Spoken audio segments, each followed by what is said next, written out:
Okay, a confession. First, yes.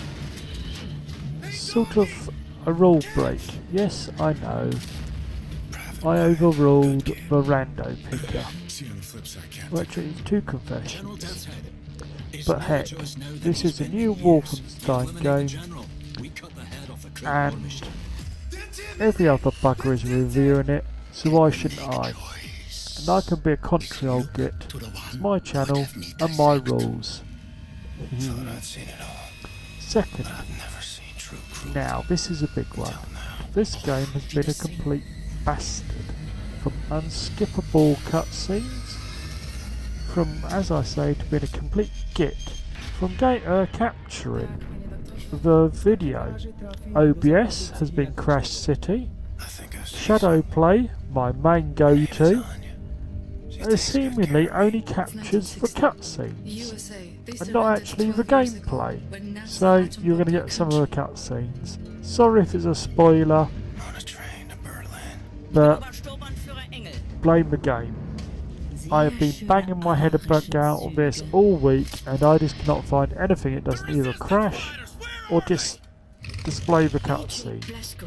Obviously, Revolver has been a complete git in locking this game down. I don't know why.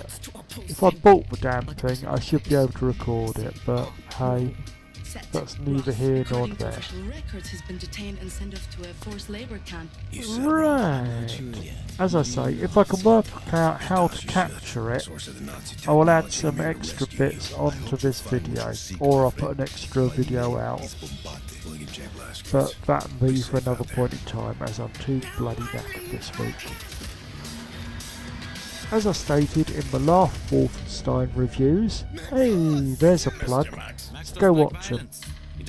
I love this series, and I believe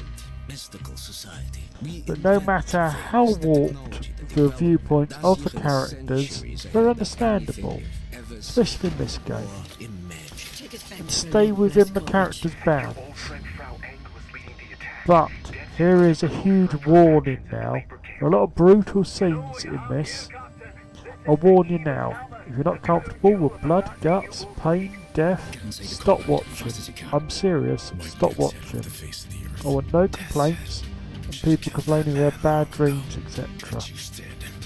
Your children, please stop watching. You're not like this, or it'll give you nightmares. So, we find out a lot more about BJ's backstory and why he is like he is, and how sick his family is, etc.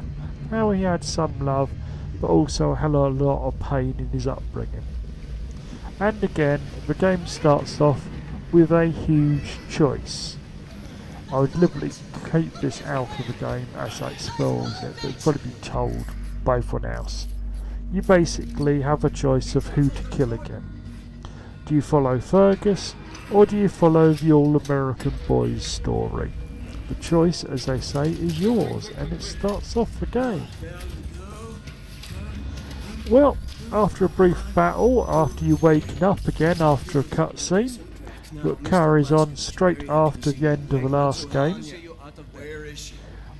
you end up on Frau Ingalls' flying ship, the Thor's Hammer.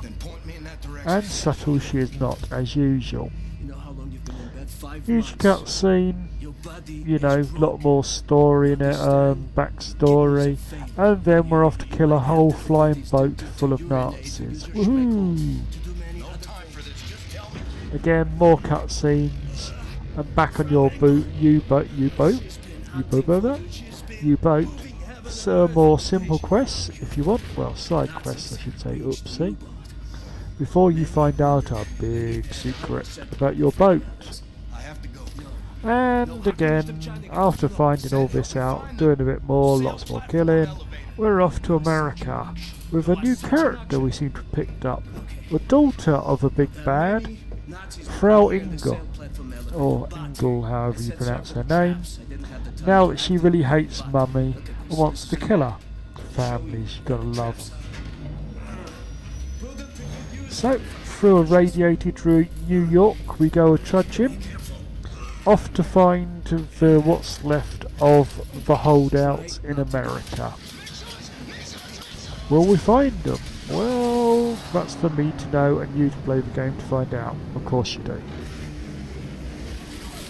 It's a really strangely warped but well thought out Nazi America of the late 60s.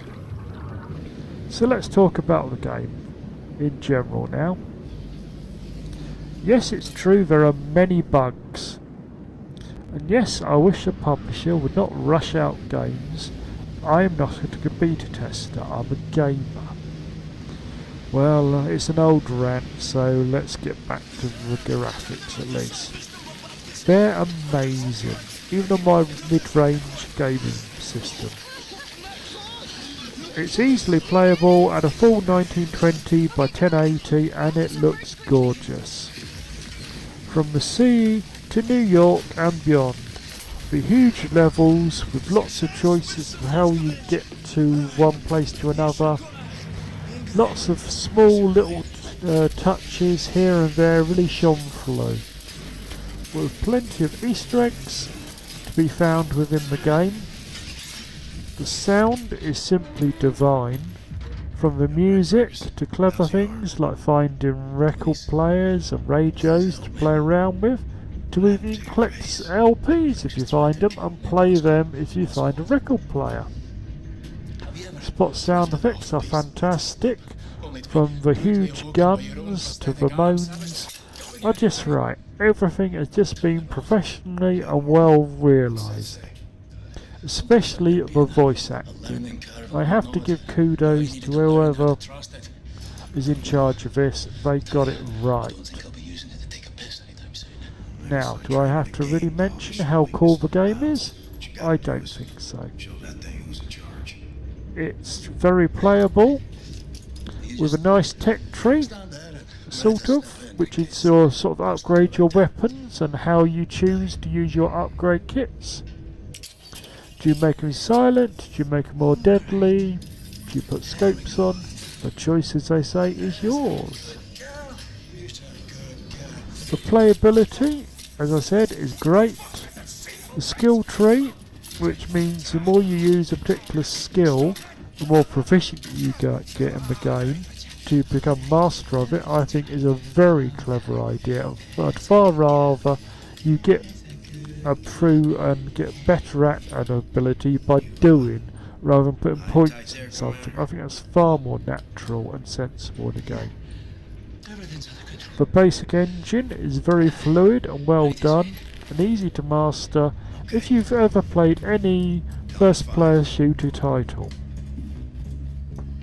And with a more challenging difficulty levels to adjust either within the game or afterwards and play it again, I think this game will last a long time on your gaming hard drive. So enough waffle, let's score the bad guy, shall we? Graphics, I've awarded it an 8. Sound, I've awarded it a 9. Playability, I've awarded it a 7. Just mainly to do with the bugs. Why it may get fixed, I will quite happily put this up to an 8 or a 9. Cool. I'll give it another 8. And last in, I reckon a 7 will about cover that one. Which gives us a grand total of 39. Which, as my game score, gives us a ding ding ding ding ding, an A. So, should you really rush out and buy this game? Yes, if you really want it, I recommend it. But, if you're sensible, wait a little bit. Let them patch out the bugs, and then come back. Maybe buy it in the new year, when it's been reduced a little bit after Crimbo. And I think you'll have a far better purchase, which you will enjoy for a long time to come. As I said, sorry, no gameplay. Blame whatever the hell the game did, or the bugs in it, from being unable to capture it. So until next time, it's me, your humble host, Masterlitchuk, to sign off. And for me to say until the next video, goodbye. I prayed for you to wake up.